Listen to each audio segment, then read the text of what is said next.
Coffee হাউসের সে আড্ডাটা আজ আর নেই।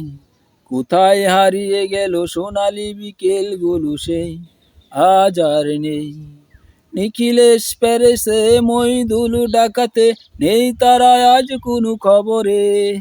গাউন্টের গিটারিস গুয়ানিস ডিসুজা ঘুমিয়ে আছে যে কবরে।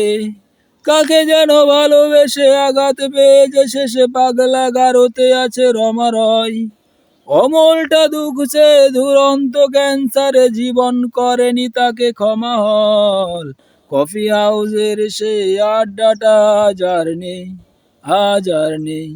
কোথায় হারিয়ে গেল সোনালি বিকেলগুলো সেই আজ আর নেই। সুজাতায় আজ শুধু সবচেয়ে সুখে আছে, শুনেছি তো লাখপতি স্বামী তার। হিরে আর জহরতে আগাগোড়া মুরোসে, গাড়ি বাড়ি সব কিছু দামি তার। আর্ট কলেজের ছেলে নিখিলের সান্নাল বিজ্ঞাপনের ছবি আঁকতো, আর চোখ ভরা কথা নিয়ে নির্বাক শ্রোতা হয়ে ডিসুজাটা